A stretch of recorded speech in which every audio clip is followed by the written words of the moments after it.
ഔൻ്റെ മക്കളെ നിങ്ങൾ കഴിച്ചില്ലായിട്ടോ. ഈ റീൽസുകൾ ഇങ്ങനെ സ്ക്രോൾ ചെയ്ത് വരുന്നിടയിൽ ഈ റീല് നിങ്ങളെ ഫോണിൽ വന്നാലോ അല്ലെങ്കിൽ നിങ്ങളെ കൺമുഞ്ചിൽ പെട്ടല്ലോ, അൽഹംദുലില്ലാ. ഇനി ഇത് കണ്ടിട്ടും സ്കിപ്പ് ചെയ്ത് കളഞ്ഞാൽ അതിൻ്റെ തീരാനഷ്ടം നിങ്ങൾക്ക് തന്നെയാണ്. ഇതിപ്പോൾ ഒരു ഗിവ് അവേ ആണെന്ന് സങ്കല്പിക്കുക. റൂൾ എന്താ വെച്ചാൽ 5 ആൾക്കാർക്ക് ഷെയർ ചെയ്യണം. എന്തായാലും നമ്മൾ ചെയ്യൂലേ. കാരണം എന്താ, അത് കിട്ടുന്നുള്ള ഉറപ്പുകൊണ്ടല്ല, കിട്ടുന്നുള്ള പ്രതീക്ഷ കൊണ്ടാണ്. എങ്ങനെയെങ്കിലും ചുറ്റിത്തിരിഞ്ഞ് ഏതെങ്കിലും ഒരു വൈക്ക് ആ ലക്ക് നമുക്ക് കിട്ടിയാലോ എന്നുള്ള പ്രതീക്ഷ കൊണ്ട്.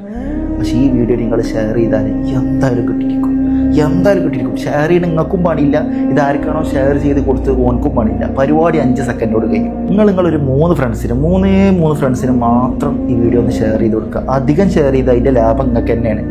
3 ആൾക്കാർക്ക് ഷെയർ ചെയ്തിട്ട് നിങ്ങൾക്ക് കിട്ടാൻ പോണ പ്രതിഫലം എന്താ വെച്ചാൽ ഒരു ഖുർആൻ മുഴുവനായി ഓതിയ കൂലി. എവിടേക്കട സ്ക്രോൾ ചെയ്യണം, എവിടേക്ക് സ്കിപ്പ് ചെയ്യണം, ഇതൊന്നും വേണ്ടേ, ഖുർആനൊന്നും വേണ്ട നിങ്ങൾക്ക്. ഇത് കഴിഞ്ഞിട്ട് വേറെ ലോകത്തേക്ക് പോകണ്ടേ നമുക്ക്. ഒരാൾ സൂറത്തുൽ ഇഖ്ലാസ് 3 തവണ ഓതിയാൽ, 3 തവണ ഓതിയാൽ ഖുൽ ഹുവല്ലാഹു അഹദ് എന്ന് കൊണ്ട് തുടങ്ങുന്ന സൂറത്ത്, അയാൾക്ക് ഖുർആന് മുഴുവനായി ഓതിയ കൂലി. നിങ്ങൾക്ക് ഇനി ടൈമൊന്നുമില്ല, നിങ്ങൾ ബിസി ആണെങ്കിൽ, നിങ്ങൾ തിരക്കാണെങ്കിൽ ഒരു 3 ആൾക്കാർക്ക് ഷെയർ ചെയ്ത് കൊടുക്കുക. ആ 3 ആളും ഓരോ തവണ ഓതിയാൽ അതിൻ്റെ പ്രതിഫലം നിങ്ങൾക്കാണ്. ആ ഖുർആന് മുഴുവനായി ഓതിയ കൂലി. അപ്പം നിങ്ങൾ എത്രത്തോളം ഷെയർ ചെയ്യണമോ അത്രത്തോളം ഖുർആൻ ഓതിയ കൂലി നിങ്ങൾക്ക് കിട്ടുകയാണ്. ഇനിയിപ്പോൾ നിങ്ങൾ ഷെയർ ചെയ്തിട്ട് നിങ്ങൾ ഷെയർ ചെയ്യപ്പെട്ട വ്യക്തി ഇത് ഓതിയില്ലാന്ന് വിചാരിക്കും, ഓനും സ്കിപ്പ് ചെയ്ത് കളഞ്ഞെന്ന് വിചാരിക്കും. അവൻ എന്തായാലും ഈ വീഡിയോ ഒന്ന് പ്ലേ ചെയ്ത് നോക്കും. ഇതിൽ സൂറത്തുൽ ഇഖ്ലാസിന് അവക്കുണ്ട്, അത് കേൾക്കുമല്ലോ എന്തായാലും. അവിടെ ഖുർആൻ ഓതിയില്ലെങ്കിലും ഖുർആൻ കേട്ടാലും പ്രതിഫലമാണ്. അവൻ എന്തായാലും വീഡിയോ കേൾക്കും.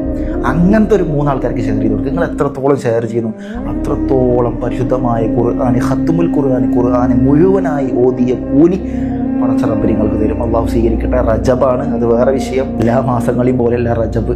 ചെയ്ത നന്മകൾക്കൊക്കെ ഇരട്ടി പ്രതിഫലം. വരാൻ കിടക്കുന്ന ശഅബാനാണ്, പിന്നെ റമളാനാണ്. നന്മകൾ പൂക്കുന്ന പൂക്കാലാണ്. മിസ്സാക്കി കളയരുത് സുഹൃത്തുക്കളെ. നിങ്ങൾ എന്തായാലും എന്നെ ഇഷ്ടപ്പെട്ട് എന്നെ സബ്സ്ക്രൈബ് ചെയ്ത് എൻ്റെ ഒപ്പം കൂടിയൊരു കാര്യം ഖുർആൻ്റെ വിഷയം പറയുമ്പോൾ അത് സ്കിപ്പ് ചെയ്യൂല എന്നുള്ള പൂർണ്ണ ബോധ്യം എനിക്കുണ്ട്. അള്ളാഹു റജബ് നല്ല രീതിയിൽ സാക്ഷി പറയുന്നവരിൽ, സൂറത്തുൽ ഇഖ്ലാസ് കൂടുതൽ വർദ്ധിപ്പിക്കുന്നവരിൽ അള്ളാഹു നമ്മെ സ്വീകരിക്കട്ടെ. ഇൻഷാ അല്ലാഹ്. അസ്സലാമു അലൈക്കും.